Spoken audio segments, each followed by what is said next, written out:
Hallelujah, जय यीशु। तो कल हम क्या कर रहे थे?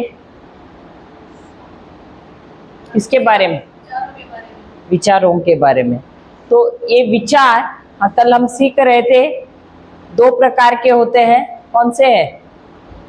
जो शारीरिक विचार होते हैं जिसके अंदर दुष्ट आत्माएं होती है, और दूसरा कौन सा है? दूसरा है ईश्वरीय विचार है जिसके अंदर ईश्वर की आत्मा होती है। हालेलुया। तो क्या हर घड़ी हमारे मन में विचार आते हैं कि नहीं? खटखट आते हैं कि नहीं? मन में द्वार है तो हर घड़ी खटखट आते रहते कि नहीं विचार? तो दरवाजा कौन खोलता है? खुद खोलते हैं। हालेलुया। कब खोलते हैं? जब जो विचार आते हैं उसको हम सोचना शुरू करते हैं, उस पर मनन चिंतन करना शुरू करते हैं। हालेलुया, हालेलुया, जय यीशु। तो हम सबका नए सिरे से जन्म हुआ है, हम सब ने यीशु को अपनाया है, हमारे अंदर पवित्र आत्मा भी है, उसके बावजूद और यीशु ने हम सबको विजय भी दिया है। लेकिन ये विजय कहाँ पर है? हमारी आत्मा में है। हालेलुया। तो भले उन्होंने ये सारी चीजें हमारे लिए कर दी है, उसके बावजूद भी, और हमको एक नया जीवन भी दिया है, उसके बावजूद भी हमारे जीवन में हार क्यों है? हम एक हारा हुआ जीवन क्यों जी रहे? क्योंकि जब हमारे, एक बात हमको हर बात याद रखना है कि हर घड़ी सब हमारे मन में ख्याल दस्तखत देते रहते हैं। तो उन ख्यालों को हम जब लेते हैं, अगर वो अच्छे ख्याल है तो अच्छी बात है, लेकिन अगर बुरे ख्याल है तो हमने क्या किया है? हमने शैतान को कानूनी तौर पे उसको अंदर लिया है और उसको अब हमने क्या किया है? अधिकार दिया है। हालेलुया। अब वो कानूनी तौर पे आता है अंदर, क्योंकि एक बार जब आपने उसको अधिकार दिया है, अब ये मन किसका घर हो गया? उसका घर हो गया। तो वो आएगा ही, चोरी करेगा, घात करेगा और नाश करेगा। Hallelujah, hallelujah. अभी उदाहरण के तौर पे, अभी आप जब पवित्र आत्मा का बपतिस्मा आपको होता है, आपको मिलता है अन्य भाषा का वरदान। कितने लोग यहाँ पर अन्य भाषा में बातें करते हैं? बहुत से। तो जब आप अन्य भाषा में बातें करते हैं तो आपको ये वरदान मिला क्या? इसके साथ साथ जो आपकी सांसारिक भाषा जो आपको आती थी वो भूल गए क्या आप लोग? वो तो है ही ना उसके साथ। हालेलुया। तो वो आप उसको भूलते नहीं है, वो है आपके साथ। उसी प्रकार जो ज्ञान हमको हमारे पास हमारा नया जन्म जब हुआ, तो जो ज्ञान जो हमारा पुराना था वो ज्ञान हमारे साथ फिर भी है। और क्योंकि वो पुराना ज्ञान है, इसके वजह से क्या हो रहा है हमारे साथ? वो पुराना ज्ञान होने की वजह से हमारा जब ख्याल आता है तो हम दोबारा उसमें चले जाते हैं। हमने उस पुराने ज्ञान को बदलने की कोशिश नहीं की है और नया ज्ञान जो है प्रभु का वचन है उसको अपनाया नहीं है। समझ में आया? Hallelujah, hallelujah. और इसी वजह से शरीर के जो कार्य है हमारे जीवन में शुरू होते हैं, और इन्हीं शरीर के कार्यों के वजह से हमारे जीवन में श्राप आता है। ना सिर्फ हमारे जीवन में, हमारी वजह से हमारे जो परिवार वाले हैं, हमारी संतान है या हमारी पूरी पीढ़ी है, उनके जीवन में भी हम श्राप लाने का कारण हम ही हैं। हालेलुया, हालेलुया, जय यीशु, जय यीशु। और इसीलिए हमको हर घड़ी सतर्क रहना है कि जब ख्याल आता है या विचार आते हैं, क्या हमको ये विचार अपनाने हैं, उनको जो द्वार है हमारे मन का उसके अंदर उसको प्रवेश करने देना है या नहीं। हालेलुया, हालेलुया, जय यीशु। और क्योंकि हम ये नहीं करते, इसलिए हम देखते हैं कि बहुत सारे लोग ऐसे जिनका जीवन नियंत्रण के बाहर गया हुआ है। कंट्रोल के बाहर गया हुआ है। और वो चाहते हुए भी इन विचारों ने उनके ऊपर इतना अधिकार जमाया है कि आप चाहते हुए भी उनमें से बाहर नहीं निकल सकते हैं। कल हमने उदाहरण भी दिए किनको किनको जैसे आत्महत्या करने के विचार आते हैं, तो शुरुआत में तो ऐसे एक विचार आता है, लेकिन फिर वो विचार वो जैसे कि एक सिपाही कैसे गोलियां मारता है दुश्मन को, वैसे ये शैतान क्या करता है, वो हमारे मन में ख्याल लाता है, विचार लाता है। और अब जब वो बौछार करता है विचारों का, अब हमारे बस में नहीं होता है। हम बहुत कोशिश करते हैं लेकिन हमारे हाथों में नहीं है। Hallelujah, praise the Lord. तो इसीलिए जरूरी है और सतर्क रहना बहुत अधिक जरूरी है कि किस प्रकार के विचार हर घड़ी हम लेते हैं हमारे मन में। हालेलुया, और किस पर हम मनन चिंतन करते हैं। Hallelujah, praise the Lord. तो हम जाते हैं, पहले लिखते हैं कुछ, लिखिए।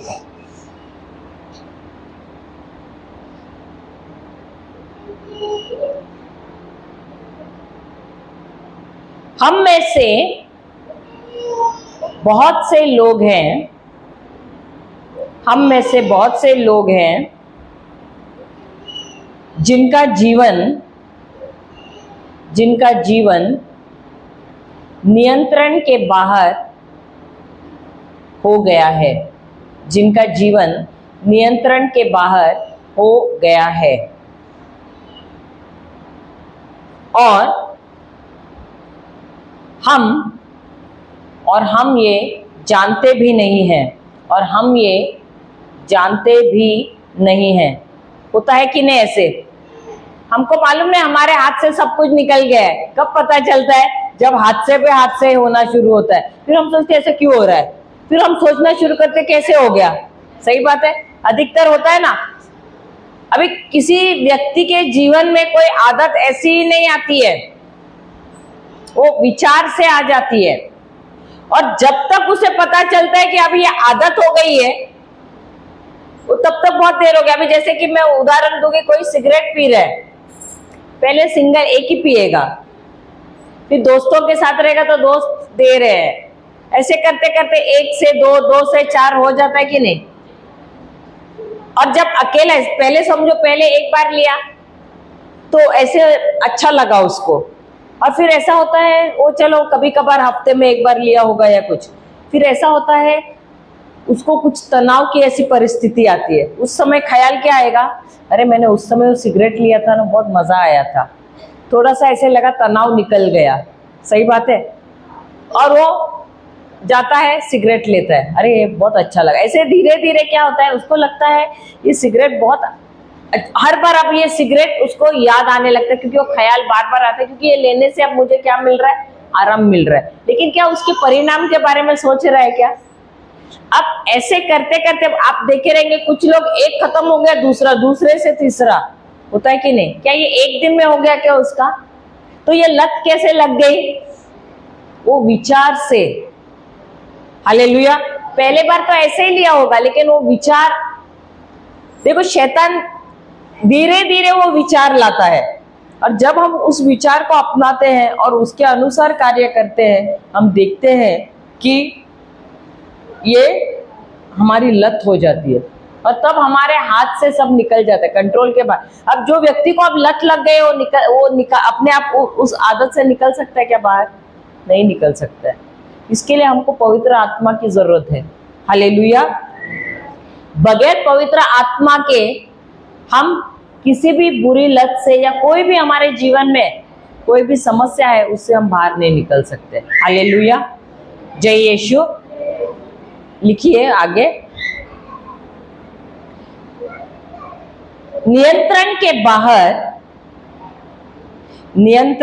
बाहर जाने का मतलब है, नियंत्रण के बाहर जाने का मतलब है शरीर के कार्य,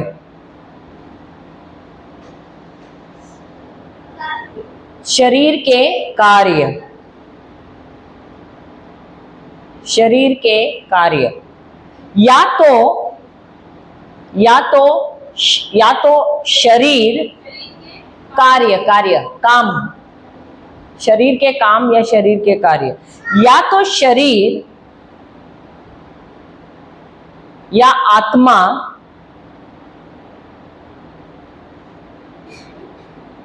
हमारे जीवन पर नियंत्रण करेगा।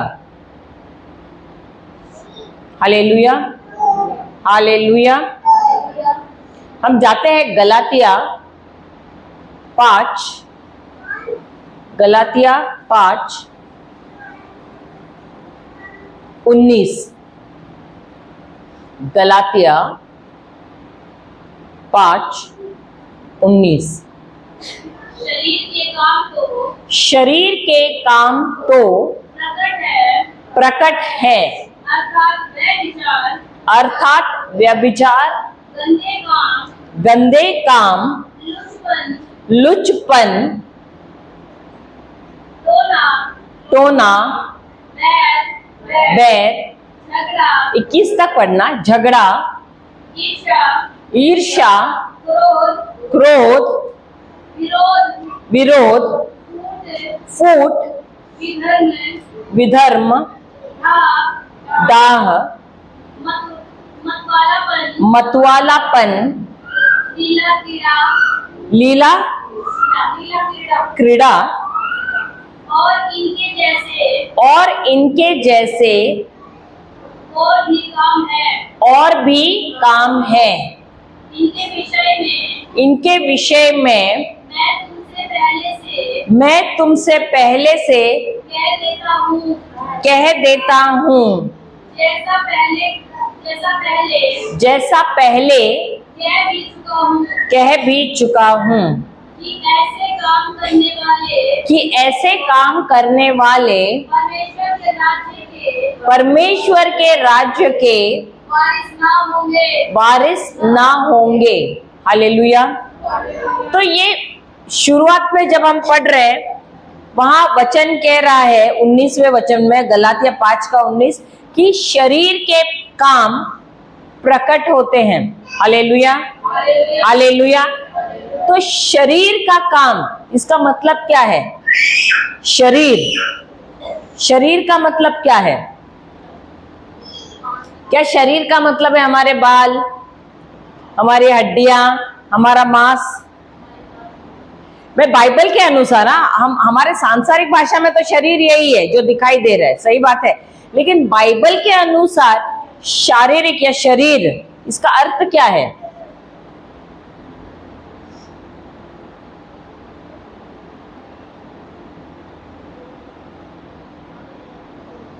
हाँ,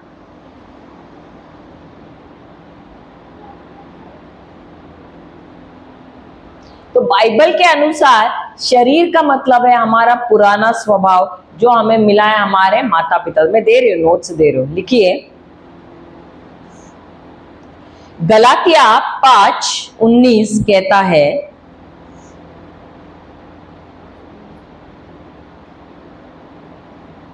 शरीर के कार्य। तो बाइबल के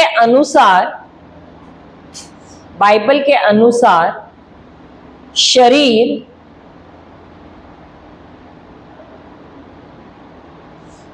हमारी त्वचा, बाल या हड्डियां नहीं है,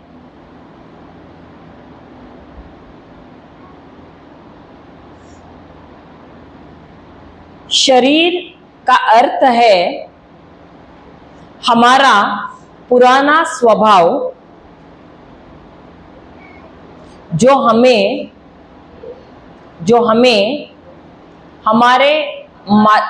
हमारा पुराना स्वभाव जो हमें हमारे माता पिता से मिला है।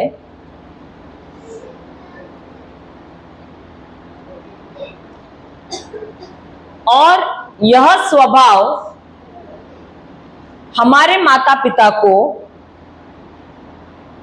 उनके माता पिता से मिला है।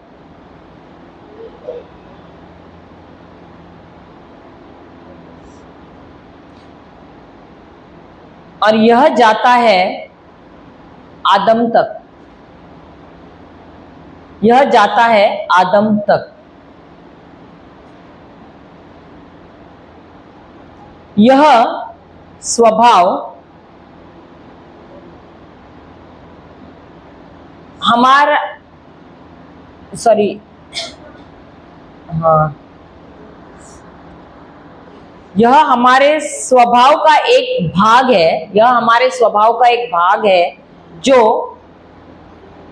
भाग या हिस्सा है, यह हमारे स्वभाव का भाग या हिस्सा है जो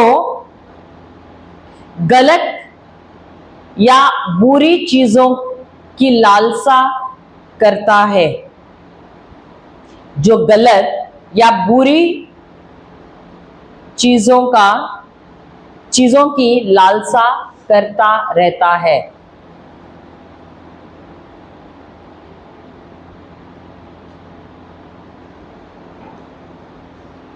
हालेलुया।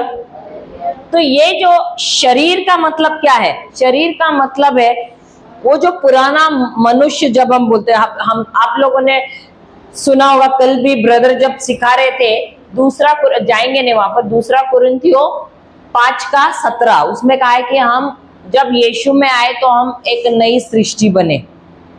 तो पुराना निकल गया है, नई सृष्टि हम बन गए। नई क्या उसको हिंदी इंग्लिश में ऑल न्यू थिंग्स है कम, हिंदी में क्या कहते हैं?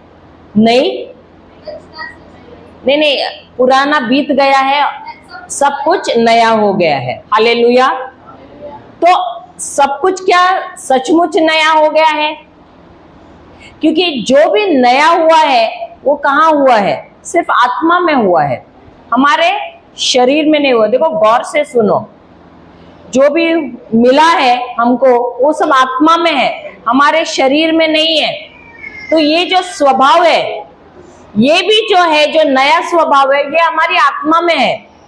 आप लोग जब बोलते हैं पास्टर जी, जब जो कोई भी आता है, प्रचारक आता है, बोलता है अरे अब तो आप नई सृष्टि हो गए, तो आप नए तरीके से काम करना है, तो आप कोशिश करते होगे कि मुझे नए तरीके से काम करना है। फिर बार बार देखते हो कि आप अरे वही जहां पर आपकी कमजोरी थी वहीं पर आप बार बार गिर रहे हो। फिर आप हार मानते, अरे मैं तो कुछ भी नहीं कर पा रहा हूँ, ये लत मुझसे नहीं निकल रही है, जो गलत गाली देने की आदत है पहले की अभी भी हो रही है। बहुत से लोग हैं जो कोशिश कर रहे हैं, लेकिन वो कोशिश कर रहे हैं अपने ही बलबूते पे। Hallelujah, hallelujah. लेकिन वो ये नहीं समझ रहे हैं कि ये जो नया स्वभाव आया है, वो स्वभाव उनके शरीर में नहीं आया है, उनके प्राणों में नहीं आया है। ये स्वभाव जो आया है, ये जमा किया गया है उनकी आत्मा में। और इसलिए जो पहले थे वो जब देखते आ रहे, मैं पहले भी वैसे ही थी, अभी भी वैसे ही हूँ, मेरे स्वभाव में अंतर नहीं आया है, मेरे में कोई अंतर नहीं आया है, वैसे के वैसे ही हूँ। सही बात है।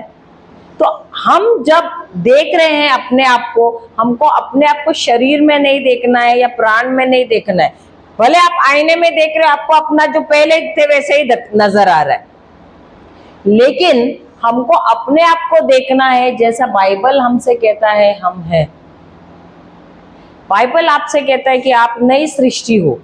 तो जब आप नई सृष्टि हो तो आपको बाइबल में खोजना है कि मैं नई सृष्टि अगर हो गई हूं तो कैसे हो गई हूं, क्या नया आया है मेरे अंदर और कहां पर है। अगर ये आत्मा में है तो मुझे आत्मा में क्या मिला है, मेरा स्वभाव कैसे हुआ है।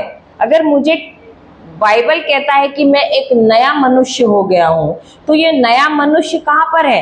ये नया मनुष्य है आत्मा में, शरीर में नहीं है, ना मेरे प्राण में है।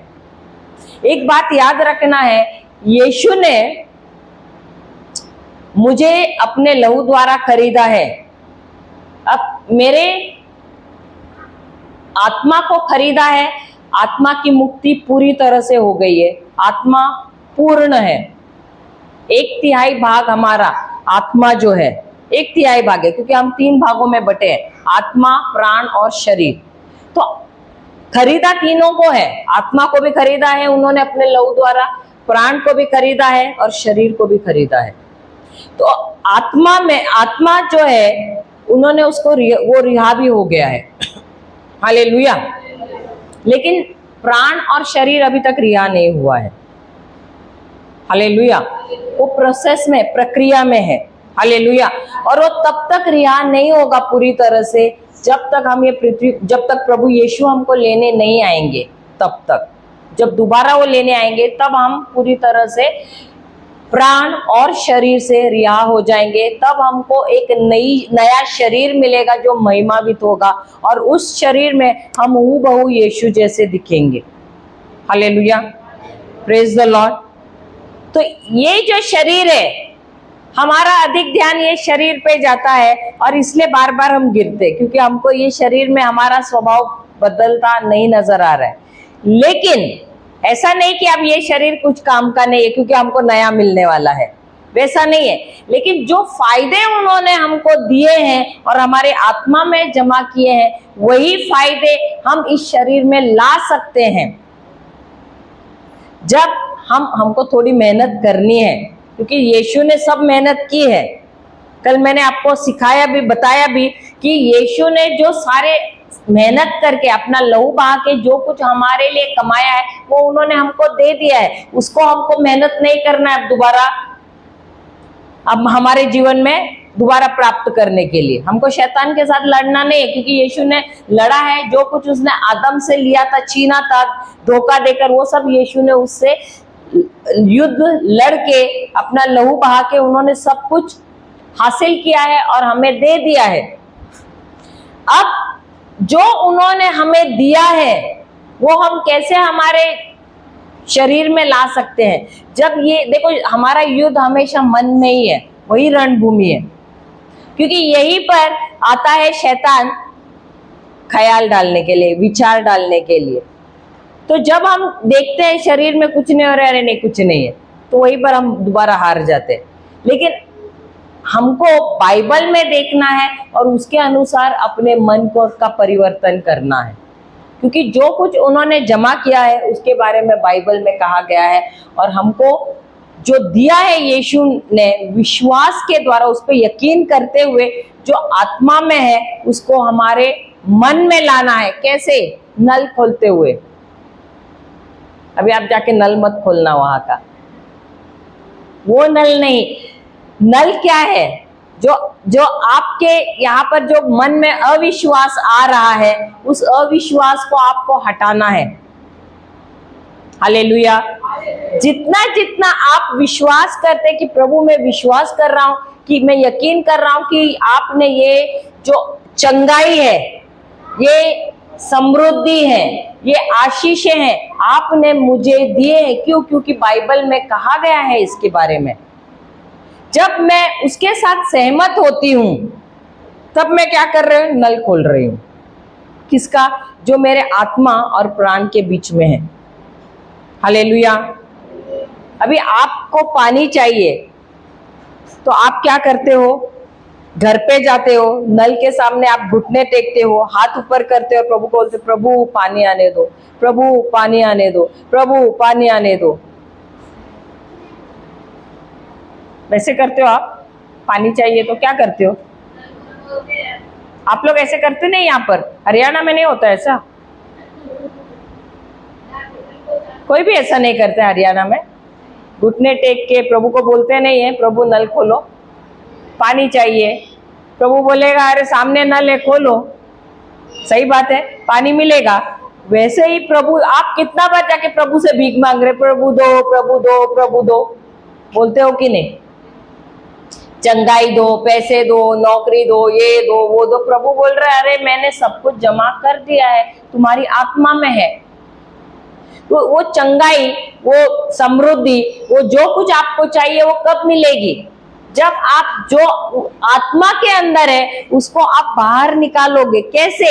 विश्वास करते हुए कि प्रभु आपने ये मेरे लिए हासिल किया है और अब ये मेरा है। और एक उदाहरण, बैंक। जब बैंक में अगर मैंने आपसे कहा मैंने आपके बैंक में इतना डाला है रुपया, चेक दिया आपको, आपने विश्वास किया, आप विश्वास करोगे? मैं आपको चेक दे रही हूँ साइन दस्तखत करते हुए और फलाना रकम दे रहे हो, आप विश्वास करोगे कि नहीं? करेंगे। लेकिन आपने रुपया देखा है क्या? आप चेक देख के आप विश्वास करते हो कि मुझे, अरे ये तो मेरा बैंक अकाउंट में, मेरे बैंक के इसमें जमा हो गया है। सही बात है, आप कूदोगे भी घर पे जाके या उधर ही कूदोगे। पैसा देखा नहीं है लेकिन कल्पना में देख भी लिया, अरे मेरा हो गया पैसा। वैसे ही जब बाइबल में देखते हो कि आपको चंगाई यीशु के घाव द्वारा मिल गई है, ईश्वर आपका सच्चा गडेरिया है और आपको जीवन में कोई भी कमी नहीं होगी, तो आप उसमें विश्वास क्यों नहीं करते हो? जैसे वो चेक को देखकर आप विश्वास करते हो कि आपके बैंक के खाते में पैसा जमा हो गया है।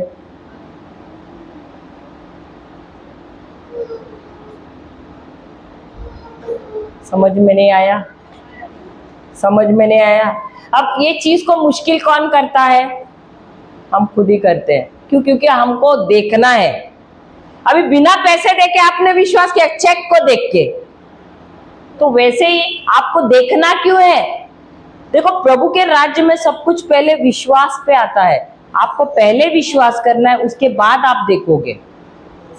संसार के दुनिया में आप पहला बोलते नहीं, मैं विश्वास नहीं करूंगी, पहले देखूंगी फिर विश्वास करूंगी। वैसा संसार का राज्य चलता है, लेकिन प्रभु का राज्य वैसे नहीं चलता है।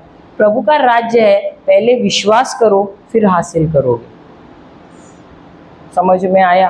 तो प्रभु ने हमारे लिए सब कुछ बहुत आसान बनाया है, लेकिन हम ही उसको उलझन में डालते हैं। हालेलुया, हालेलुया, जय यीशु। तो हमारा जो पुराना स्वभाव जो है वो अभी भी है, क्योंकि हम अभी भी शरीर में चल रहे हैं। जैसे कि जब अन्य भाषा में, जो हमको अलग अलग भाषा मिलती है, लेकिन जो भाषा में हम बात कर रहे हैं, आप पहले भी हरियाणवी बोल रहे थे, अभी बोलना बंद किया है क्या? क्योंकि अन्य भाषा में बोल रहे हो, अभी भी बात कर रहे हो। वैसे पुराना ज्ञान है, पुराना स्वभाव है, आत्मा में उसका नाश हुआ है। आत्मा में नाश होते हुए नया स्वभाव आया है, लेकिन उस नए स्वभाव को आपको लाना है इस शरीर में। हाँ, हालेलुया, हालेलुया। क्यों? क्योंकि अभी नया स्वभाव क्या है? नया स्वभाव क्या है? ईश्वरीय स्वभाव है, प्रेम है, शांति है, धीरज है, ये सारा नम्रता है, ये सारा क्या है? करुणा है। ये नया स्वभाव है। पुराना स्वभाव कैसा था? गुस्सा था, नफरत था, कड़वाहट था। तो अभी भी हम क्यों इसमें चल रहे? क्योंकि अभी तक हमने अपने ये मन को नया नहीं किया है। समझ में आया? इसीलिए पुराना स्वभाव है। और ये स्वभाव आया कहाँ से है? हमको हमारे माता पिता से मिला है, क्योंकि बीज उनका था ना हमारे अंदर। माता पिता एक और बीज आया हमारे अंदर, सही बात है। वैसे ही उनको कहाँ से मिला? उनको अपने माता पिता से मिला। उनको किससे मिला? उनको उनके माता पिता से। वैसे करते करते आदम ने जो पाप किया, वो बीज जो आया है, वही स्वभाव हम सब में था। और अभी भी भले हमारा नया जन्म हुआ है, हम अभी भी उस पुराने स्वभाव में चल रहे हैं। Hallelujah, hallelujah. तो भले ही यीशु ने हमको नया स्वभाव दिया है जो हमारी आत्मा में है, हम अभी भी उसमें यकीन नहीं कर रहे हैं। अभी भी हम उस पुराने मनुष्य में, उस पुराने स्वभाव में ही चल रहे हैं, जो शारीरिक स्वभाव है। हालेलुया, समझ में आया? हालेलुया, जय यीशु। तो इसीलिए हमको कोशिश करनी है हर घड़ी, ना वो चीजों को हासिल करने के लिए जो यीशु ने लड़ा है हमारे लिए और हमारे लिए हासिल किया है, लेकिन जो उन्होंने हासिल किया है उसको विश्वास के द्वारा आत्मा से हमारे शरीर में लाने के लिए। हालेलुया। और ये हम कैसे कर सकते हैं? जब हम बाइबल पढ़ते हैं, सीखते हैं, जो बाइबल कह रहा है उसके साथ हमको सहमत होना है, तब। हालेलुया। तो ऐसा नहीं है कि जैसे आपने पढ़ा तो तुरंत आप नए स्वभाव में आ जाएंगे। अरे मैंने पढ़ा, चलो अभी आ गया स्वभाव। ऐसा नहीं होता है। हमेशा परीक्षा आती है। अभी आप यहाँ सीख के जाओगे ना, जाते बाहर तुरंत परीक्षा आएगी। समझो, प्रेम के बारे में सीखा, दया के बारे में सीखा, उस पर आपको परीक्षा आएगी। जैसे बच्चे को जो स्कूल में पढ़ाया, तुरंत एक दिन में, 2 दिन में परीक्षा, या हफ्ते के बाद परीक्षा रहेगी। सही बात है। वैसे आपको भी परीक्षा देनी है। तो कैसे पता चलेगा कि ईश्वरीय स्वभाव में आप चल रहे हैं? जब वो परीक्षा आती है उस समय आप कौन सा चुनाव करते हैं? नया स्वभाव को चुनते हो या पुराने स्वभाव को चुनते हो? क्या पहले जैसे ही नफरत में, गुस्से में, तुरंत कोई कुछ बोला, आप उसने ऐसे क्यों बोला, आप नाराज हुए और आपने भी अपना शुरू किया, ठो हो गया? तो आप पुराने या नए स्वभाव में हैं?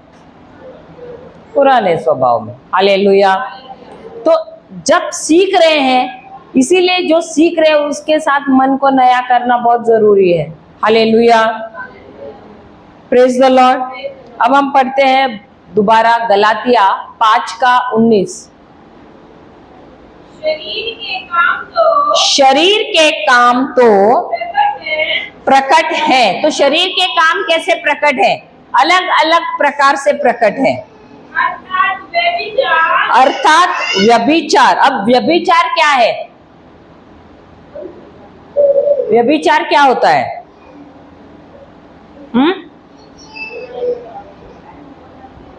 क्या बोले? कौन? आप बोले ना? हाँ, क्या बोले?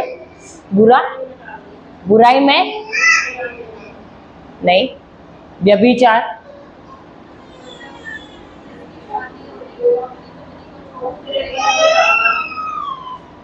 बराबर। जो व्यक्ति शादीशुदा है, स्त्री हो सकती, सिर्फ पति नहीं, पत्नी भी हो सकती है, शादीशुदा होने के बावजूद अपने शादीशुदा जोड़े के को छोड़कर किसी दूसरे व्यक्ति के साथ जब संबंध रखता है उसको कहते हैं व्यभिचार। और ये बाइबल के खिलाफ है। हालेलुया। क्योंकि अगर आप देखो, ईश्वर ने जब सृष्टि की रचना की, उन्होंने क्या आदम के लिए कई स्त्रियां बनाई क्या? आदम के लिए कई स्त्रियां बनाई? एक ही बनाया ना? सही बात है, एक ही बनाया। और तभी भ्रष्टाचार, ये एक से ज्यादा शादियां कब आई? जब भ्रष्टाचार आया।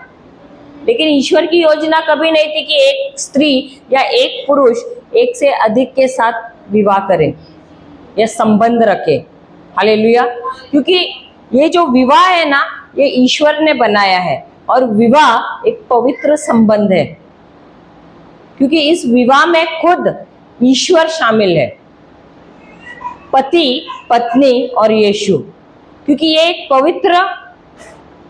पवित्र संबंध है।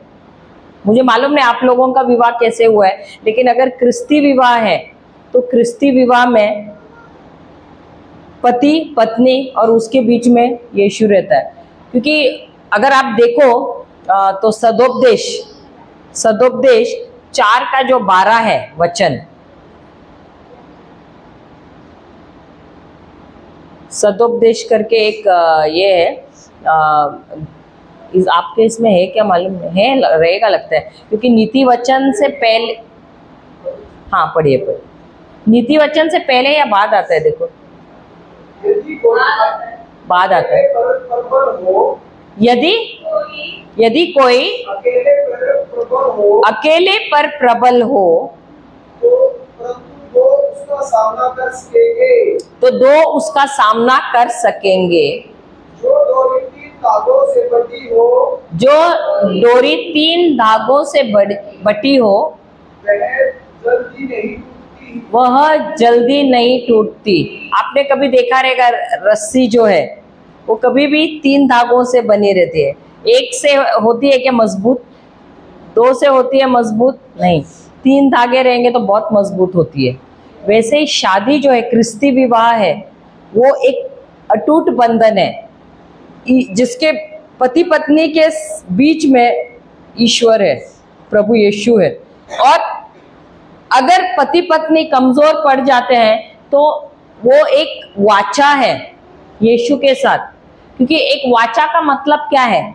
वाचा का मतलब है कि मैं कमजोर पड़ सकती हूँ, हम पति पत्नी कमजोर पड़ सकते हैं। क्योंकि हम कमजोर पड़ रहे हैं, इसलिए हमने एक पार्टनर को, ऐसे सहायता को, पार्टनर यानी सहायता करने वाला ना, ऐसे व्यक्ति को हमने अपने साथ लिया है जो है यीशु, जो कभी हारता नहीं है, जो कभी कमजोर नहीं होता है, तो और वो हमेशा मजबूत रहता है।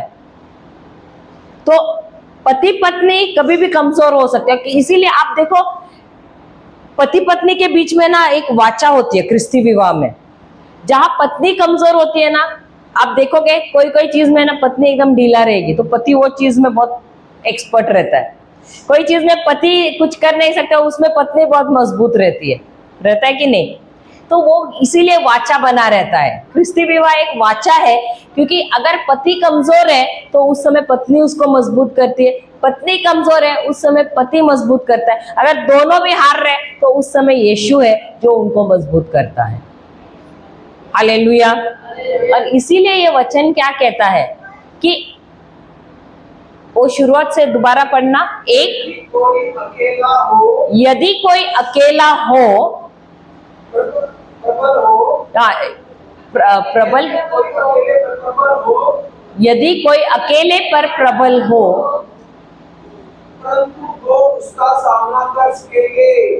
दो उसका सामना, यानी अकेला कोई भी किसी का सामना कर सकता है कि ज्यादा देर तक नहीं, वो कमजोर पड़ सकता है। अब पति अकेला काफी देर तक नहीं कर सकता, पत्नी अकेली काफी देर तक एक स्त्री नहीं कर सकती है, इसलिए प्रभु ने क्या किया, दोनों को साथ में लाया है ताकि दोनों जब साथ में रहते तो वो मजबूत हो जाए। लेकिन ये दोनों भी ज्यादा देर तक, अब मनुष्य है, शरीर में है, तो क्या इनमें भी तो बीच में झगड़े होते हैं? कभी ऐसा आया है दिन कभी झगड़ा हुआ ही नहीं है? थोड़ा तो, दो बर्तन है तो थोड़ा तो बजेगा ही, होता है कि नहीं? मैं नहीं बोलूंगी कि परफेक्ट शादी रहता है हमारा, नहीं, थोड़ा ना थोड़ा तू मैं होता ही है पति पत्नी के बीच में। अगर हम बोल रहे नहीं होता तो झूठ बोल रहे, सही बात है। थोड़ा ना, भले हम प्रार्थना में भी रहे तो भी थोड़ा तो थोड़ा नोकझोंक होता ही रहेगा, सही बात है। लेकिन इसीलिए वचन क्या कहता है, पढ़ना आगे, योगी, हाँ, बुद्धिमान, नहीं वही 12 वाला, जो डोरी 3 धागों में बटी हो वह जल्दी नहीं टूटती। और इसीलिए जो क्रिस्ती विवाह है वह ऐसा है जो ईश्वर जो है खुद हमारे साथ आते हैं और वो हमको मजबूत बनाते हैं। और ये क्रिस्ती विवाह ऐसा बना है कि इसमें डिवोर्स नहीं है। डिवोर्स या तलाक, इसका मतलब क्या है? हाँ, अलग हो जाना, उसका मतलब क्या है? तलाक का मतलब क्या है? तलाक का मतलब है मैं बहुत स्वार्थी हूं, मैं अपने स्वार्थों के लिए मरना नहीं चाहती हूं, वैसे ही लोग तलाक लेते हैं। हालेलुया। क्योंकि मुझे मेरे तौर तरीके से मुझे अपना जीवन जीना है, पत्नी बोलेगी मुझे अपने तौर तरीके से, इसीलिए तो तलाक करते हैं। शादी या विवाह का मतलब क्या है? मुझे आराम से रहना है, लेकिन आराम से, क्योंकि मुझे अपने आप को, यानी मुझे मेरे जीवन साथी को आराम देना है, इसलिए मैं अपने आराम के क्षेत्र से बाहर निकलती हूँ, अपने स्वार्थ से बाहर निकलती हूँ, और जो भले मुझे नहीं करना है फिर भी मैं उठ के वो उसके लिए करती हूँ। समझ में आया?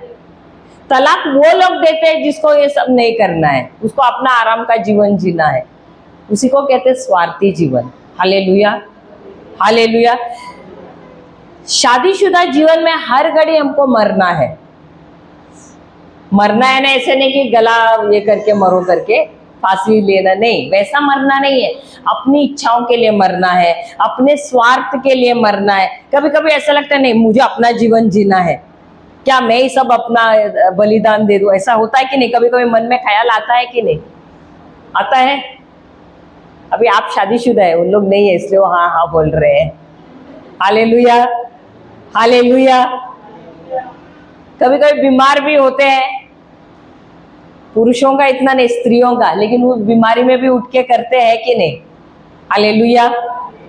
वो चाहे तो बोल सकते हैं अरे आप करो, आज मुझे बीमार हूं, मैं सो रही हूँ, लेकिन फिर भी उसमें भी उठ के क्यों कर रही है? क्योंकि उनको प्यार है, वो एक बलिदान दे रही है, स्वार्थी नहीं है। Hallelujah, hallelujah. इसलिए शादीशुदा जीवन में तलाक नाम आना ही नहीं चाहिए। तलाक का मतलब ही स्वार्थ है। Hallelujah, praise the Lord. जय यीशु। तो शादीशुदा जीवन में एक दूसरे के लिए मरना बहुत जरूरी है, तभी वो शादीशुदा जीवन बढ़ेगा आगे, नहीं तो फिर नहीं बढ़ेगा। हालेलुया।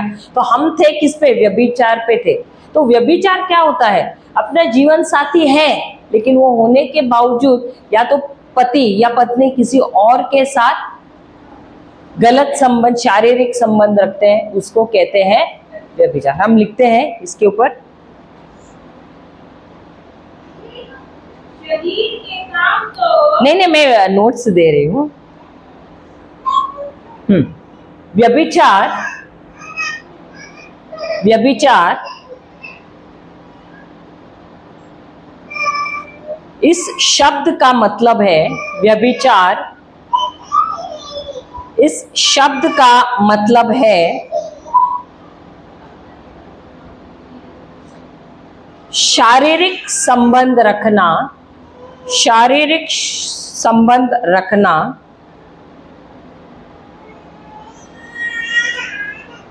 किसी और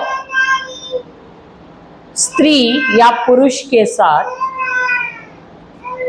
स्त्री या पुरुष के साथ अपने वैवाहिक जीवन के बाहर, अपने वैवाहिक जीवन के बाहर, अपने वैवाहिक जीवन के बाहर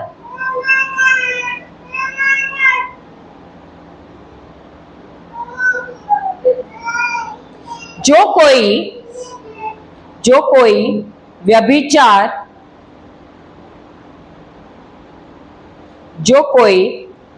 व्यभिचार का जीवन जी रहा है,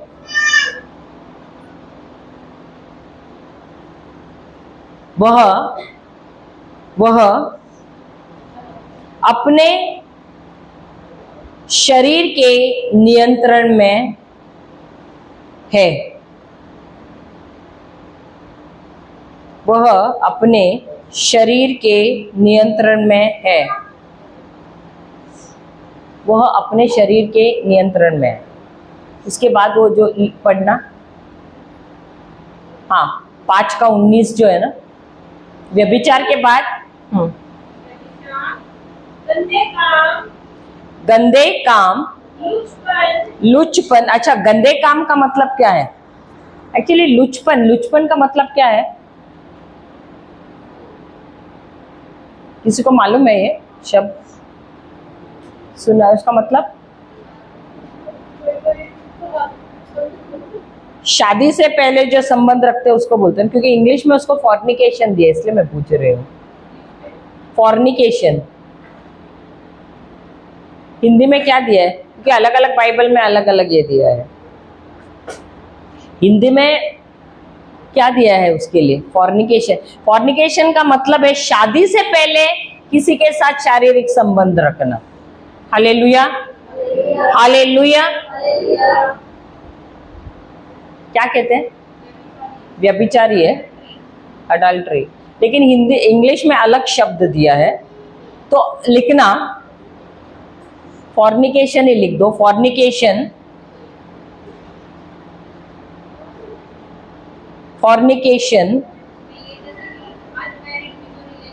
हाँ, फॉर्निकेशन का अर्थ है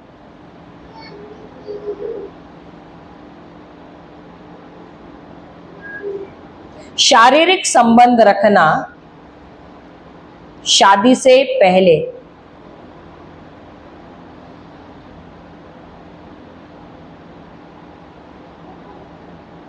बाइबल सिखाता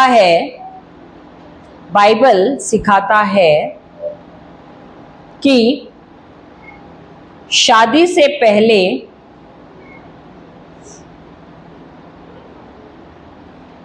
हमें पाक और पवित्र रहना है। पाक और पवित्र रहना, पाक पवित्र रहना है, शुद्ध रहना है, बोल सकते हैं शुद्ध, हाँ, या शुद्ध रहना है। जो व्यक्ति इस प्रकार का जीवन जीता है वह भी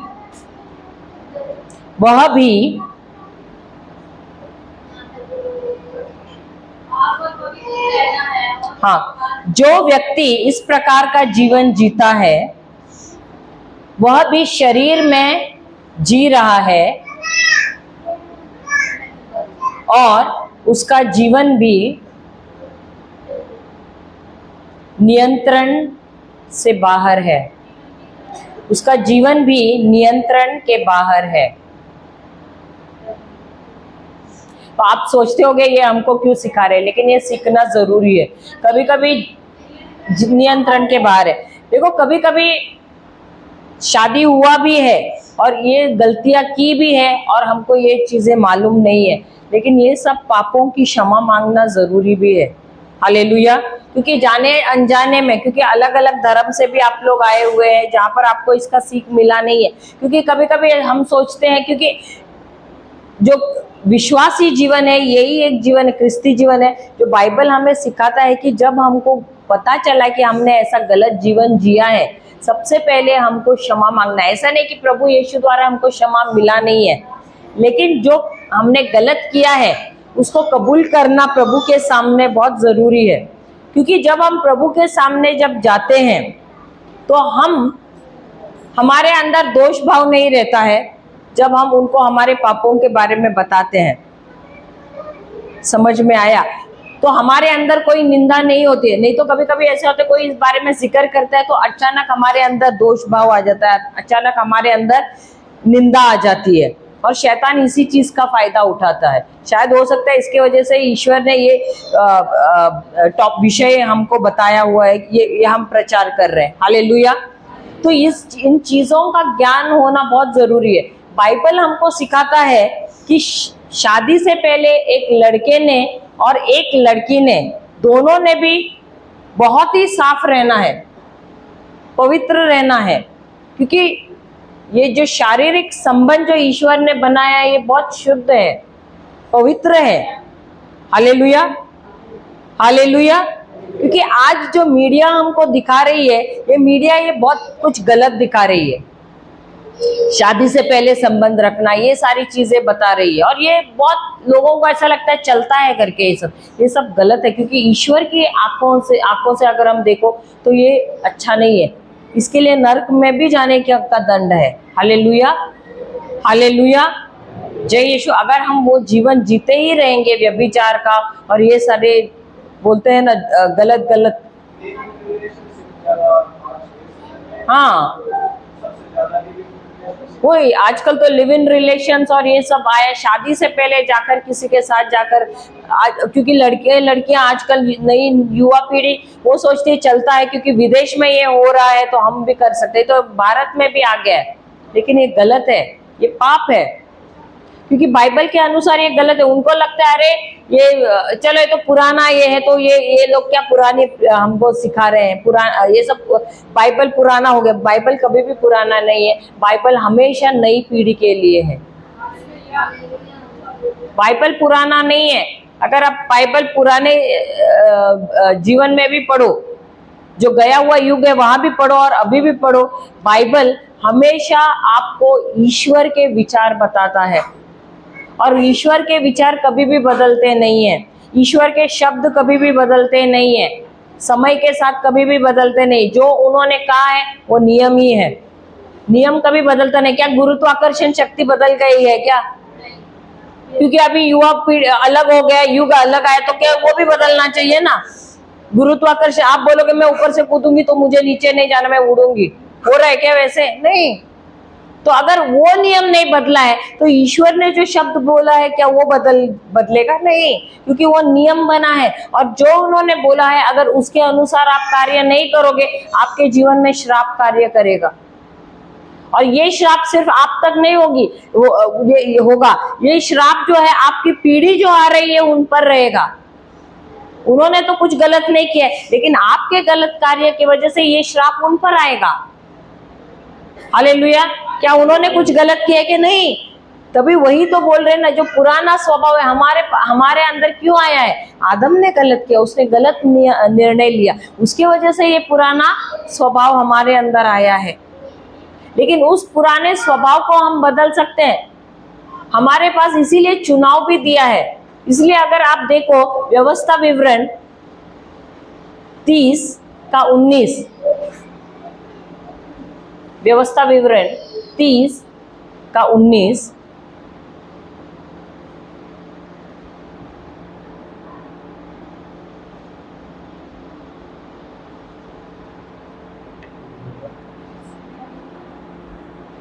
जीवन और मृत्यु वही है ना, मैंने जीवन, हाँ, मैं आज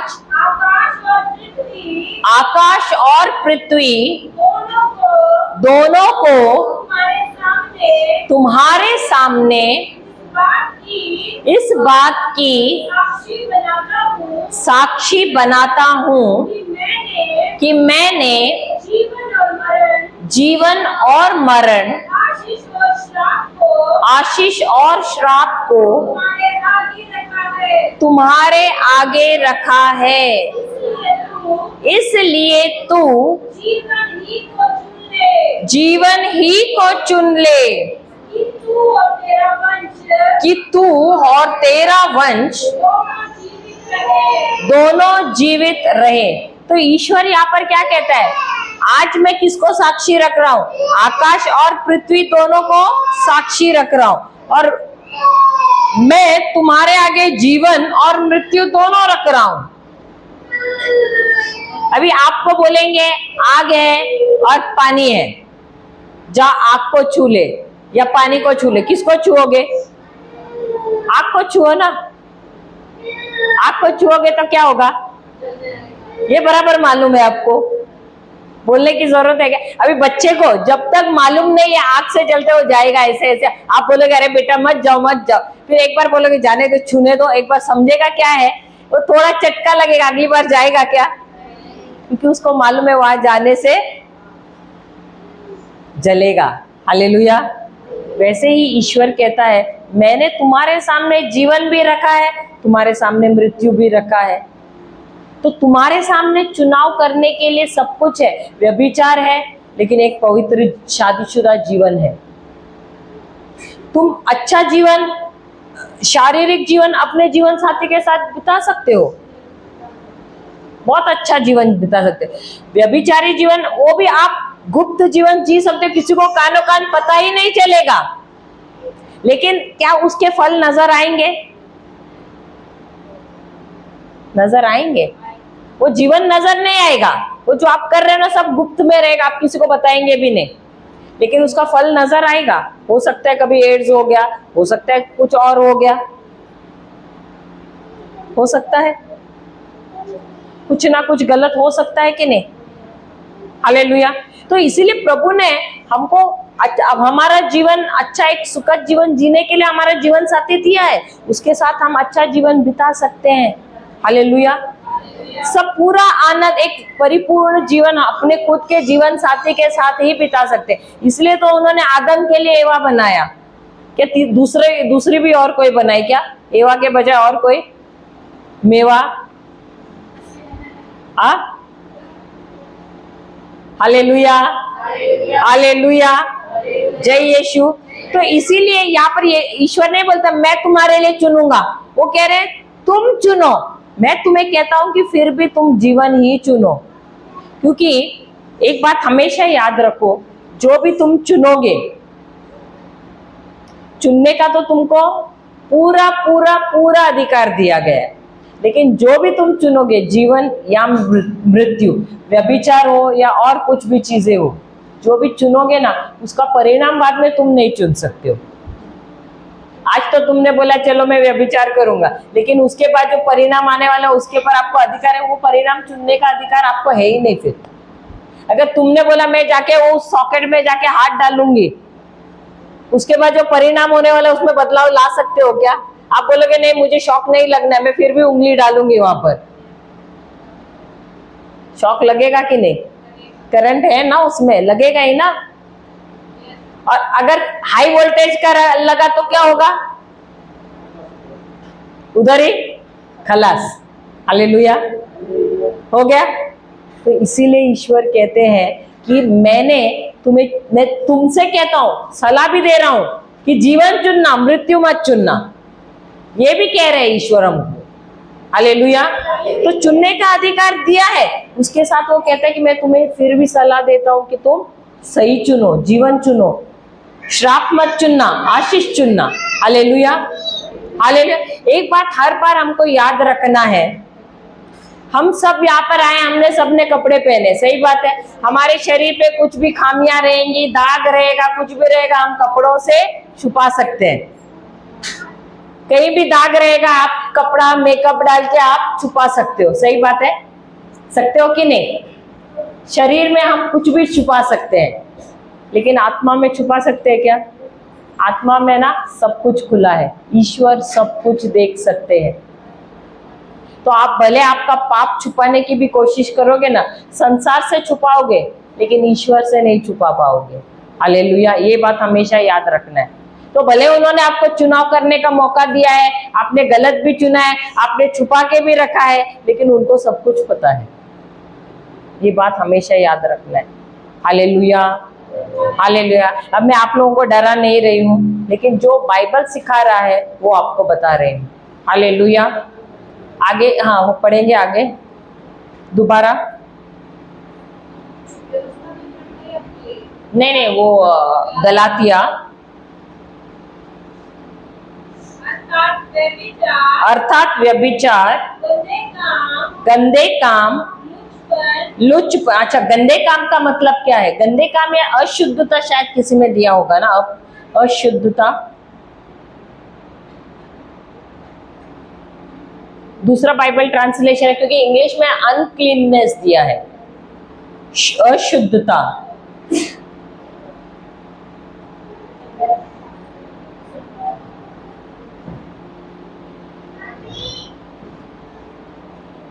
हालेलुया, हालेलुया। दूसरा ट्रांसलेशन है किसी के पास? सेम है, अशुद्धता नहीं है किसी केस में, या गंदे काम। ठीक है, लिख लो, अशुद्धता या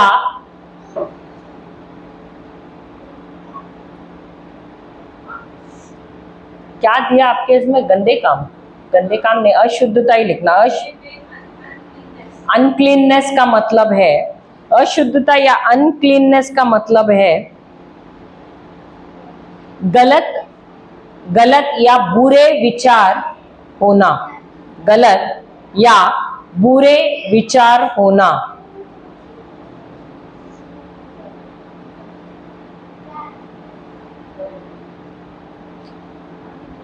यह विचार अशुद्ध होते हैं, यह विचार अशुद्ध या अपवित्र होते हैं।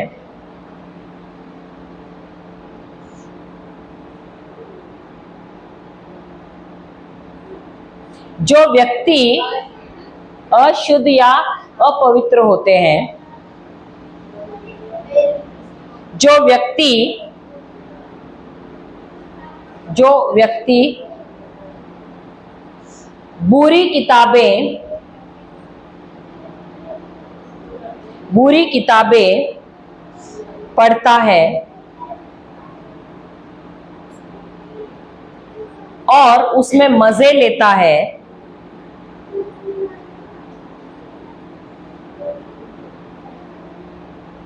या अशुद्ध या अश्लील चित्र देखता है, चित्र यानी फिल्म देखता है,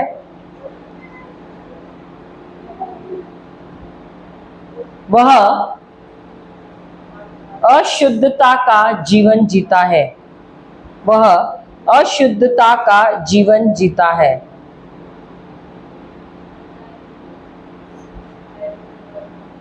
ऐसा करने से वह शरीर में जी रहा है या वह एक शारीरिक जीवन जी रहा है और उसका जीवन भी नियंत्रण से बाहर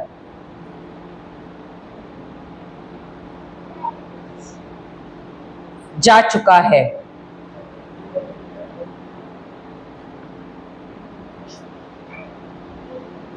अब मुझे याद आ रहा है, हम लोग एक जगह पे जाते थे, जो झुग्गी झोपड़ी ऐसे जगह पे जाते थे बाइबल क्लास के लिए।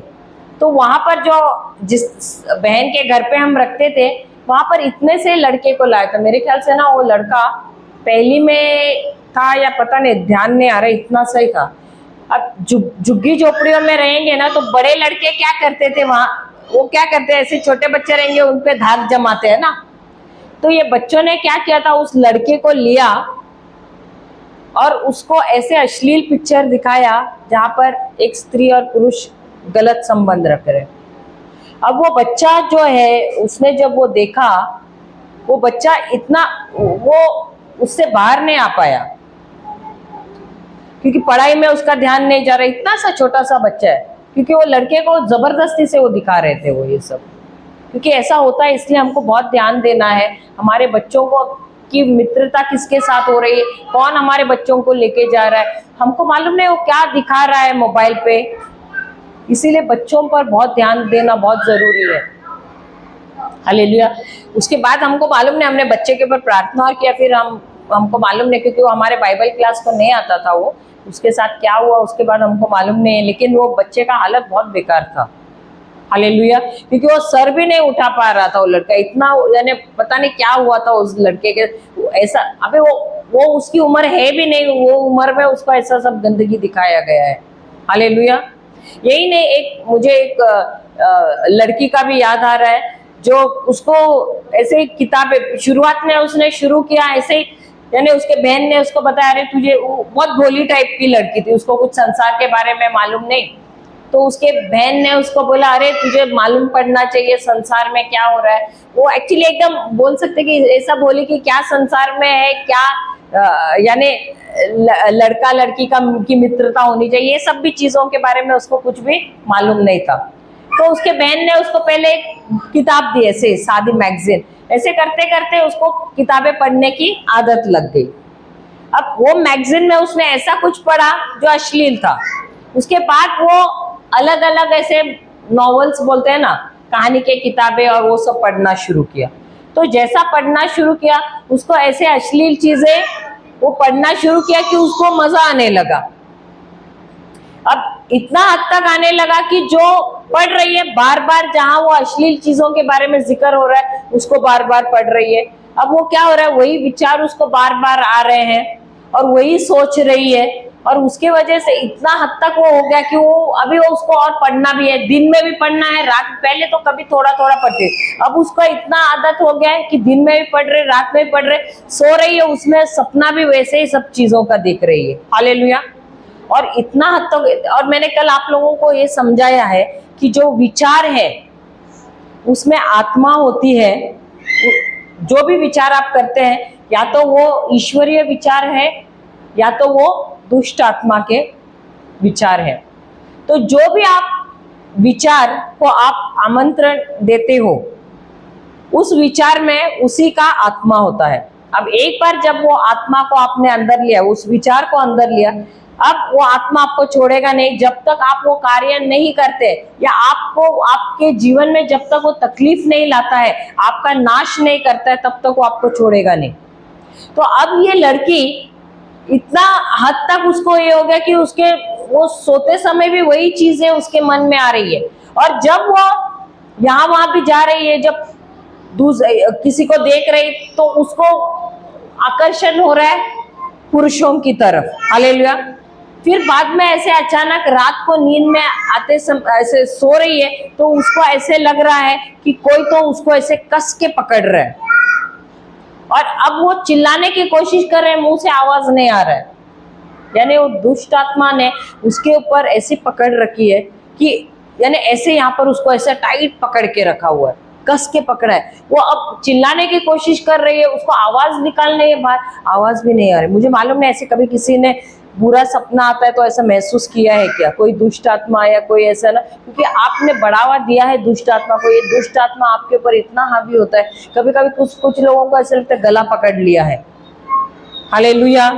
ऐसे तो ये दुष्ट आत्माएं कैसे आपके ऊपर भारी होती है? ऐसे ही नहीं, ऐसे बुरे सपने आते हैं या ये होते हैं, लेकिन आपने या तो कुछ गलत देखा है, कुछ गलत पढ़ा है, फिर आप उसमें मजा लेना शुरू करते हैं, बार बार उसी चीज को देखते हैं, वही चीजें वही विचार फिर बार बार आने लगते हैं, और अभी एक दो ने ज्यादा से ज्यादा आने लगते हैं, और ये आक्रमण हो जाता है विचारों का।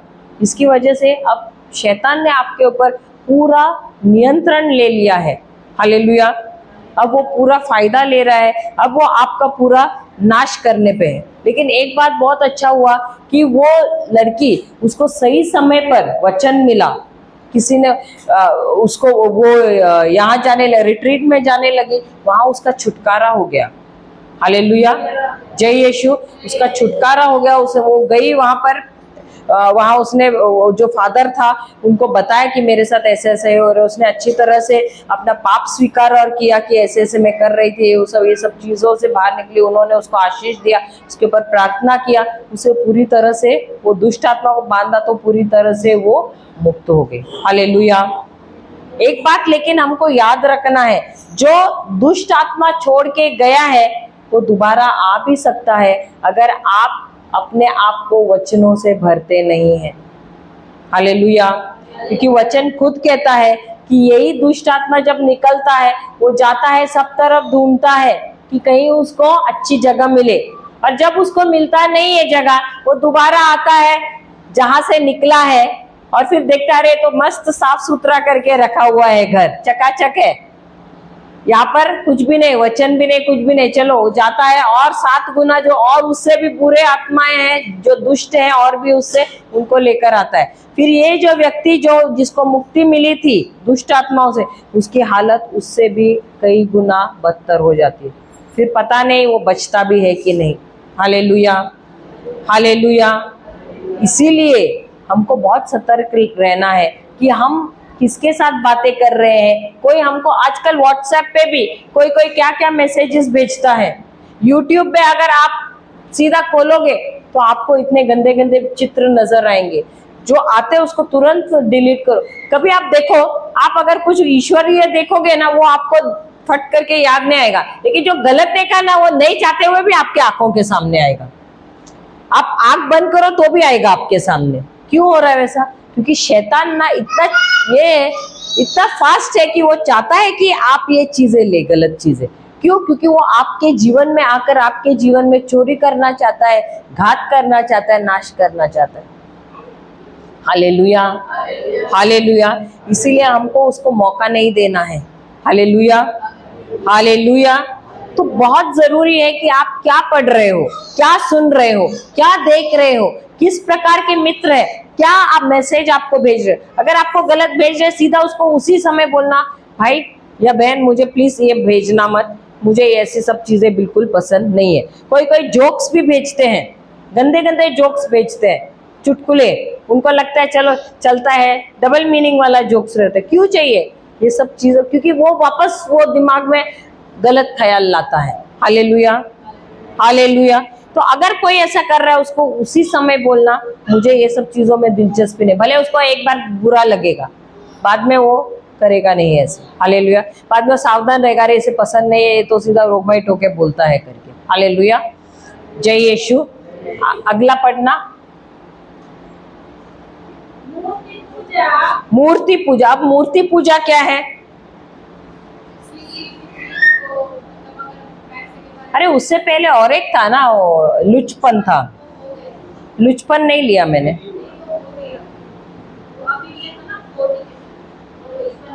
वो लुचपन ही है क्या?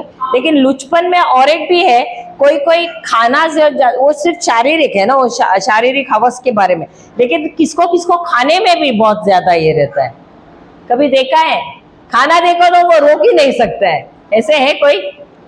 किसी को देखा है आपने कभी ऐसे देखा खाना तो वैसे, अरे मुझे भी खाना है, पेट भरा रहेगा तो भी खाते रहेंगे। क्या बोलते हैं उसको, लालची लोग जैसे रहते हैं ना, बुक्कड़ बुक्कड़ बोलते हैं वैसे। तो ये लुचपन में वो भी होता है कि ऐसे लोग हैं जो खाने को देखेंगे ना तो रोक नहीं सकते अपने आप को, और उसके वजह से जरूरत से ज्यादा उनका वजन बढ़ा हुआ है। कोई को 100, 150, 150 के ऊपर भी जाता है उनका वजन। ये वजन के एक ही दिन में बढ़ गया है क्या? अगर खाते भी हैं, क्या उस खाने को हम पचाते हैं? हमको पचाना है कार्य करते हुए, काम करते हुए, सही बात है।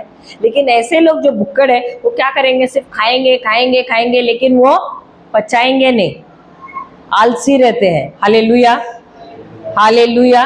लिखिए, लुचपन का अर्थ है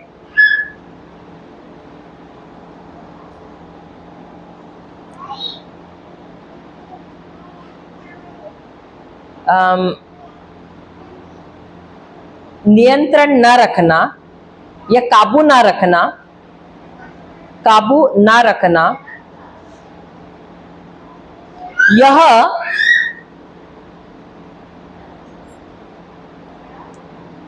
अपने इंद्रियों पर, यह अपने इंद्रियों, 5 इंद्रियों पर या 5 इंद्रियों के अनुसार जीना होता है।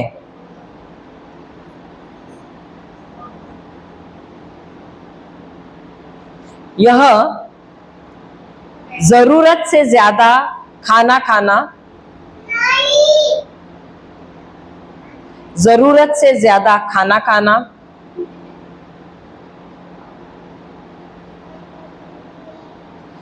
खुद के आराम की लालसा करना या शारीरिक आराम की लालसा करना, शारीरिक आराम की लालसा करना, या आलसीपन है।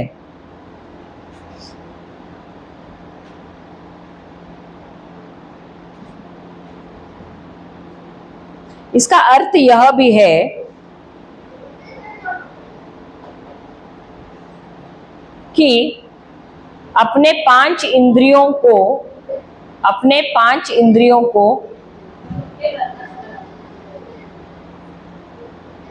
आप पर हुकूमत, अपने 5 इंद्रियों को अपने आप पर हुकूमत या हुक्म चलाने, क्या है सेंटेंस, कैसे करेंगे? अपने आप पर हुक्म चलाने, अपने आप पर हुक्म, हाँ, की अनुमति देना, अपने 5 इंद्रियों को अपने आप पर हुकूमत चलाने की अनुमति देना। आपने ऐसे देखा रहेगा, ऐसे कुछ लोग जिनको कुछ भी अच्छा चीज दिखाई देता है, सब चाहिए और एकदम आराम से जीना है, कुछ मेहनत नहीं करना है, सब कुछ पैरों के पास चाहिए।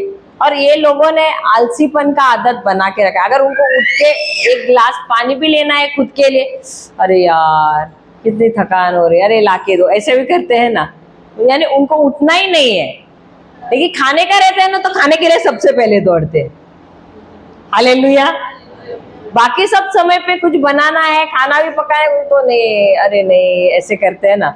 लेकिन जब खाना पकता है सबसे पहले वो पहुंच जाते हैं वहां। पता नहीं आप लोगों ने देखा है ना, हमने देखा है ऐसे लोगों को। Hallelujah, hallelujah. चलिए यीशु, आगे अगला मूर्ति पूजा। तो मूर्ति पूजा क्या है? एक मिनट, मूर्ति पूजा क्या है? जिनको नहीं मालूम है उनको मौका देते हैं। मूर्ति पूजा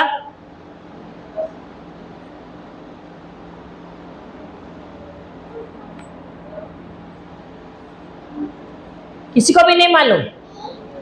मूर्ति पूजा सब करते होंगे, मूर्ति पूजा, सही बात है। क्या बोले? नहीं, मूर्ति पूजा का अर्थ क्या है?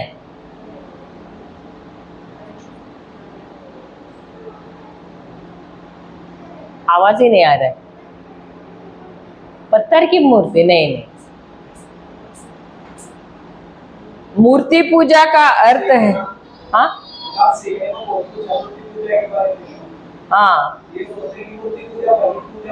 हाँ, बहुत लोग वही सोचते हैं कि जाके पत्थर के सामने या किसी मूर्ति के आगे जाके पूजा करना, उसको मूर्ति पूजा नहीं बोलते हैं।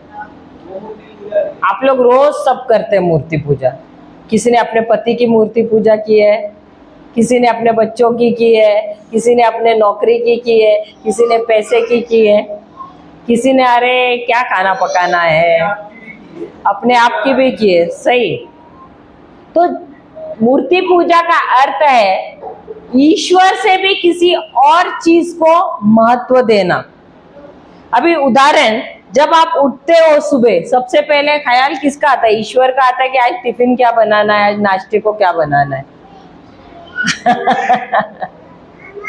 हाँ, क्या आता है सबसे पहले ख्याल किसका? किसको किसको नौकरी का ख्याल आता है? हाँ, हालेलुया हालेलुया। तो किसको पहला ऊंचा दर्जा दिया है? हाँ, कोई कोई उठ के सबसे पहले जाके आईने के सामने खड़ा रहता है। सही बात है, मैं कैसे दिख रही हूँ? हालेलुया। ऐसे भी लोग रहते हैं। तो लिखिए, मूर्ति पूजा का अर्थ है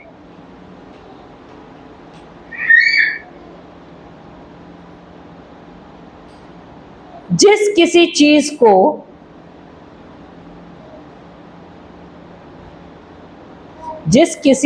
को हम ईश्वर से भी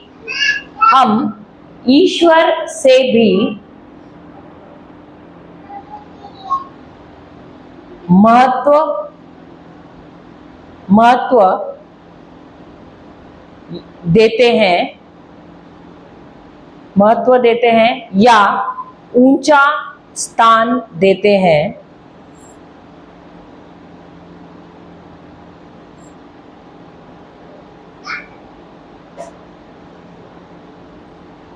जो भी चीज जिससे हम प्यार करते हैं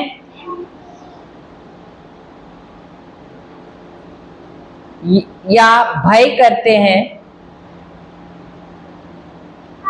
जब डर भी रहता है ना, तो मन में सबसे पहले ख्याल किसका आता है? उसी चीज का। किसका आता है? जो चीज से हम डरते हैं उसके बारे में ख्याल आता है कि नहीं? अभी समझो, आप कॉकरोच से डरते हो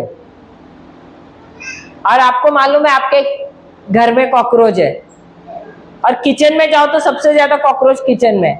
तो किचन में कदम रखने से पहले अगर मम्मी ने बोला जाके एक गिलास पानी लाना, तो किचन में जाने से पहले ख्याल क्या आया? अरे कॉकरोच है वहां पर। तो तभी ईश्वर का ख्याल आया, कॉकरोच का ख्याल है। जो चीज आप जिससे डरते हैं वही चीज का ख्याल आता है कि नहीं? सही बात है। तो वही है, जिस चीज से हम ज्यादा प्रेम करते हैं या प्यार करते हैं या डरते हैं या जिसकी हम ज्यादा सेवा करते हैं, ईश्वर से भी ज्यादा उसे मूर्ति पूजा कहते हैं। उसे मूर्ति कहते हैं, पूजा नहीं, उसे मूर्ति कहते हैं।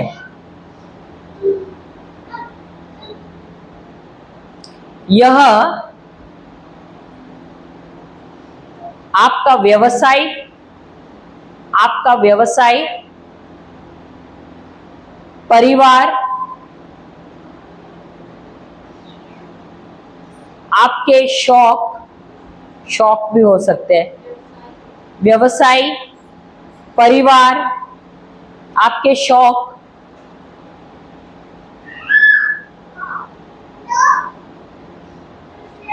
या जो कुछ भी आप पसंद करते हैं, जैसे गाना या पार्टी करना, वो भी हो सकता है। यदि आप ऐसा जीवन जी रहे हैं तो शरीर आप पर नियंत्रण किए हुए है। शरीर आप पर नियंत्रण किए हुए है। हालेलुया। मुझे याद आता है हमारे जो गुरु हैं, एक बार वो मुंबई से बैंगलोर या किधर तो जा रहे थे और उनका पूरा दिन का प्रार्थना सभा हो गया और वो बस में चढ़े और बैठे और वो फोन पे लगे हुए थे क्योंकि उनका प्रचार होने के बाद लगातार उनको कॉल आ रहे थे।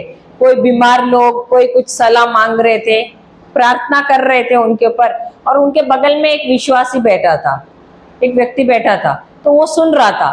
तो थोड़े देर में हमारे जो भाई है उनका जो मोबाइल है वो डेड हो गया क्योंकि उन्हें चार्जिंग निकल गया, इतना वो बात कर रहे थे। तो बंद हो गया, तो उन्होंने मोबाइल निकाला और अपना जेब में डाल दिया। उसने बगल में जो बैठा था उसने उनसे पूछा, कैथलिक नहीं सॉरी विश्वासी, ऐसे बोले, क्रिस्ती हो तुम? तो बोले हाँ। बोलते मैं भी हूँ। बोलने लगे। तो बोले कौन सा चर्च? तो उन्होंने मुंबई में जो है मेरी माता मरियम का जो है चर्च, उसके बारे में बोला। तो जैसे उन्होंने माता मरियम को बोला, अच्छा तुम रोमन कैथलिक हो, तो तुम तो मूर्ति पूजा करते हो, ये वो सब, आधा घंटा का उनको पूरा वो लेक्चर देने लगे। तो हमारे गुरु सुने, कुछ बोले नहीं, और ऐसा ऐसा ऐसा ऐसा उनको बोलने लगे, बड़ा लेक्चर दिया। उन्होंने चुपचाप सुना। जब उनका हो गया तो उन्होंने बोला, भाई साहब आपको पता है मूर्ति पूजा क्या है?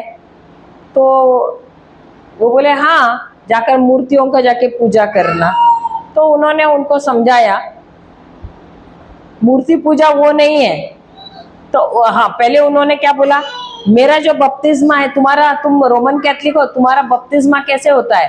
तुम्हारा कैसे छिड़कते हैं, हमारा बपतिस्मा ऐसे हुआ है, ऐसे करके, यानी अंदर डुबाया बाहर निकाला है हमको।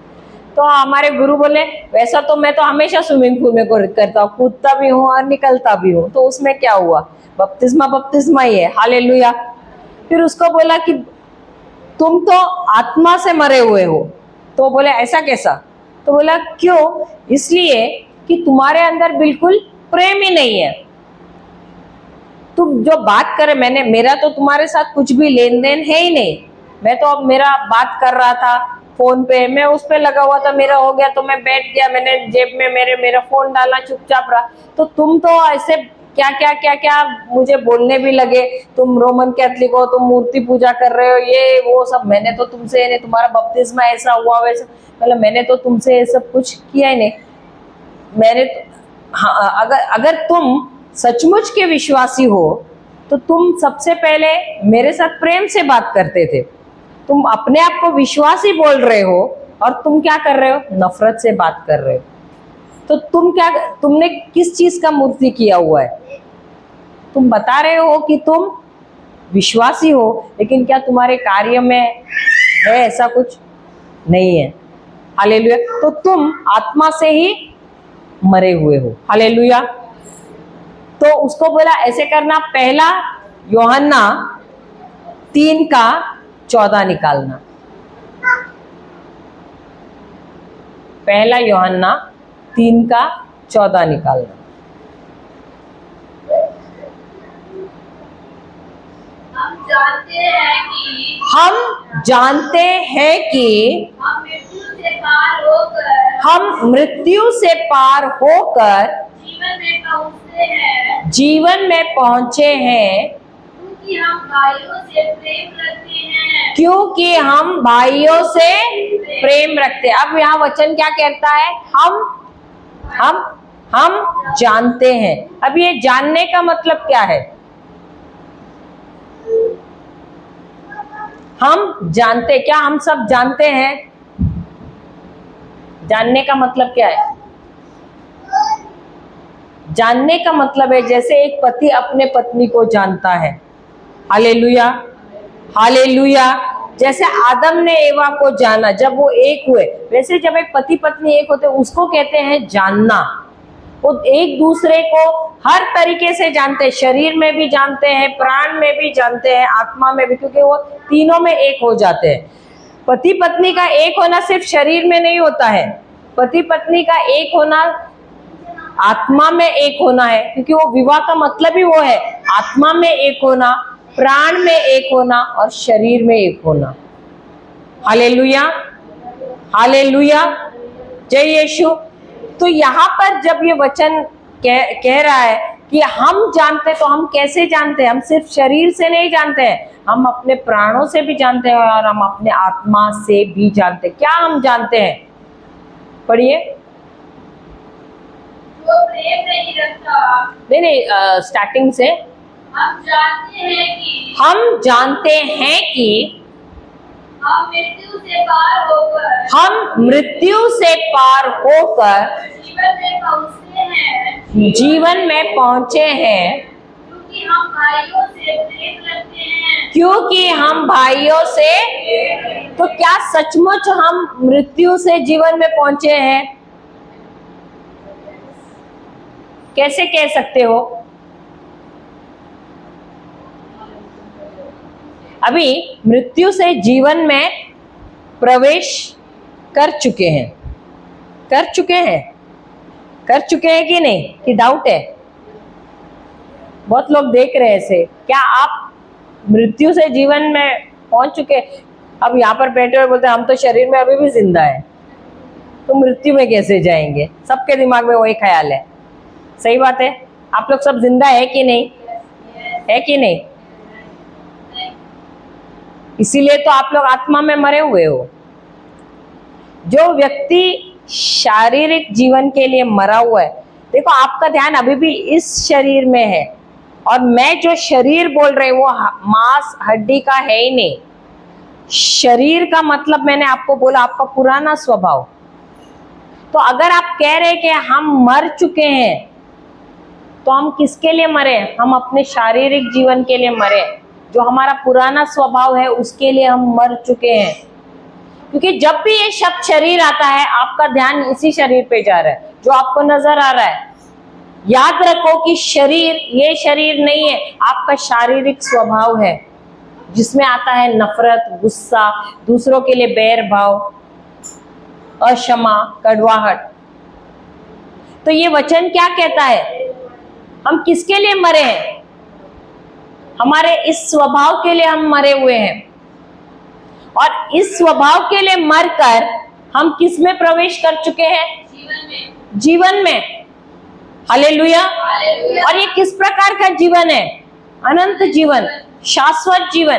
तो जब तक आप अपने शरीर के लिए नहीं मरोगे, आप शाश्वत जीवन में प्रवेश कर ही नहीं सकते हो। ये जो प्रचार है ना, आपको बहुत भारी लगेगा, आपको समझ में जल्दी नहीं आएगा, क्योंकि आपका जो मन है इसके खिलाफ आपको बोलेगा, और ये जल्दी नहीं जाता है। Hallelujah, hallelujah. तो हमारे गुरु ने उसको वही बोला, तू तो मरा हुआ है, तू तो अभी तक जीवित है ही नहीं, अनंत जीवन है ही नहीं, तुम तो मरे हुए हो। क्यों? क्योंकि तुम मुझसे नफरत कर रहे हो। हालेलुया। आगे पढ़ना। मृत्यु से पार होकर मृत्यु से पार होकर जीवन में पहुँचे हो, जीवन में पहुंचे हो, क्योंकि हम भाइयों से प्रेम रखते हैं। क्योंकि हम भाइयों से। तो अगर हम भाइयों से प्रेम नहीं रख रहे हैं, तो हम मृत्यु में चल रहे हैं। सिर्फ भाइयों से नहीं, बहनों से भी। नहीं तो बोलेंगे ठीक है भाई, भाइयों से हम प्रेम रख सकते हैं और बहनों से नफरत कर सकते हैं। हाँ, ऐसा है क्या? भाइयों का मतलब है बहनों, बहनें भी वहां पर शामिल है। तो अगर हम किसी से नफरत कर रहे हैं, इसका मतलब हम किस में चल रहे हैं? तो यहाँ पर कितने जिंदा लाश चल के आए हुए हैं?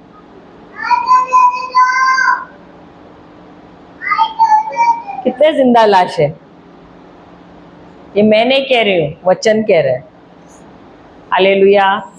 अगर हम किसी से नफरत कर रहे हैं, भाई बहन का मतलब सिर्फ अपना भाई बहन नहीं, घर पे पति है, बच्चे हैं, सास ससुर है, अगर उनसे भी हम अगर नफरत करें, बहुएं हैं अगर उनसे भी हम नफरत, दामाद है, पड़ोसी है, उनसे भी अगर हम नफरत कर रहे हैं तो हम किस में चल रहे हैं? क्या हम जिंदा हैं? हम मृत्यु में चल रहे हैं। इसका मतलब बहुत सारे लाशें हैं। अपने पड़ोसी से पूछो, जिंदा हो?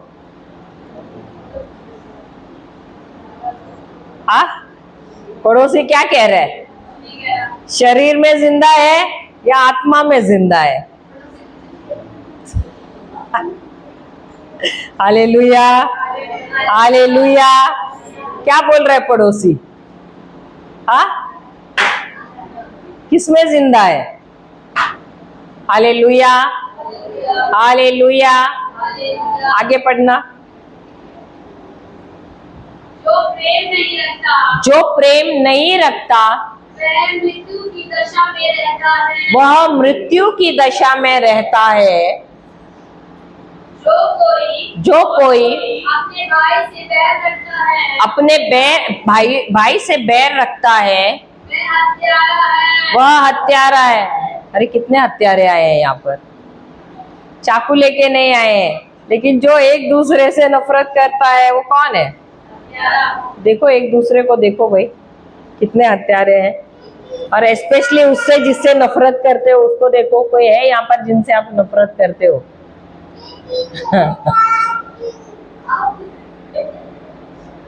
सब मुझे देख रहे हैं क्या? क्या बोल रहे? हाँ हाँ, क्या बोले? आपने बोला कि एक दूसरे से मुझसे नफरत करते हो? मुझे कुछ नहीं है, हत्यारे आप है। हाँ, हालेलुया, हालेलुया, जय यीशु। तो क्या हम हत्यारे हैं?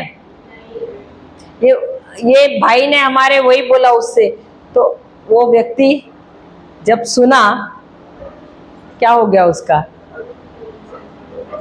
सत्य मिला उसको। उसके बाद उन्होंने उससे कहा, तुम्हारा जो पास्टर जो प्रचार करता है, तुम आज बोल रहे तुम प्रार्थना से आए, कितना घंटा का था? बोला 2 घंटा हमारा प्रार्थना हुआ।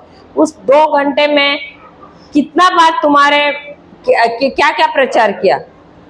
वो प्रचारक ने, उन्होंने प्रचार किया, उसमें कितना देर तक आराधना स्तुति था? बोला आधा घंटा था। फिर उसके बाद प्रचार कितना देर हुआ? बोला था 1.5 घंटा। लेकिन बोला वो प्रचार में कितना घंटा उसने दशांश के बारे में बोला।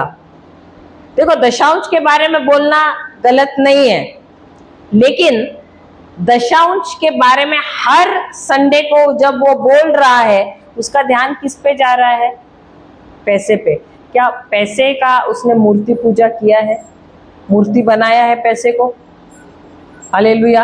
अब जो उसको जो ईश्वर ने जो दिया है समय, वो समय में वो ईश्वरीय प्रेम के बारे में कोई समय बिता सकता है कि नहीं? ईश्वरीय प्रेम के बारे में सिखा सकता है, विश्वास के बारे में सिखा सकता है, वो सहनशीलता के बारे में सिखा सकता है, बहुत सारी चीजों के बारे में सिखा सकता है, जिसकी क्योंकि लोग आते हैं अलग अलग समस्याएं लेकर, तो चंगाई के बारे में सिखा सकते हैं, अलग अलग चीजों के बारे में। तो क्या उस तुम्हारे प्रचारक ने उस दशांश को, उस पैसे को उसने मूर्ति बनाया है कि नहीं?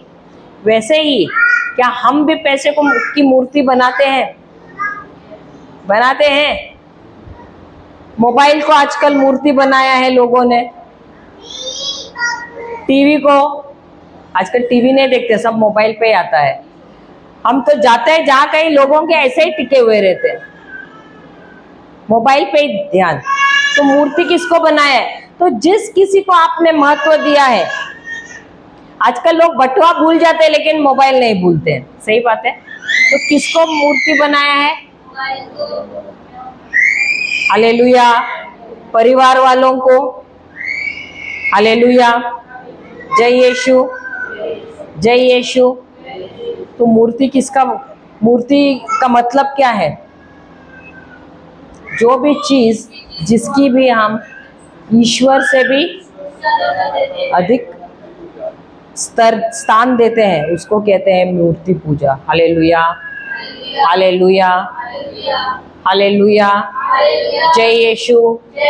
तो हम सब आंखें बंद करते हैं। हालेलुया। हे पिता परमेश्वर, आज हम धन्यवाद देते हैं इस वचन के द्वारा, गलातिया 5:19 और 20 के द्वारा प्रभु आपने हमें सिखाया शारीरिक कामों के बारे में। प्रभु और भी आगे हमें सीखना है। धन्यवाद देते हैं प्रभु, आप सिखा रहे हैं कि कैसे हम फंसे हुए हैं जाने अनजाने में, जब हमने गलत विचारों को अंदर प्रवेश किया अपने मन में, और उनके द्वारा हमने शैतान को, उनके दुष्ट आत्माओं को पूरी अनुमति दी कानूनी तौर पर हमारे जीवन में अपना कार्य शुरू करने के लिए। प्रभु धन्यवाद देते हैं कि इस विषय पर और आप अधिक हमको सिखा रहे हैं और प्रकाशना दे रहे हैं। धन्यवाद देते हैं प्रभु। ये प्रार्थना हम करते हैं प्रभु यीशु के नाम से, आमेन, आमेन और आमेन। जय यीशु, जय यीशु।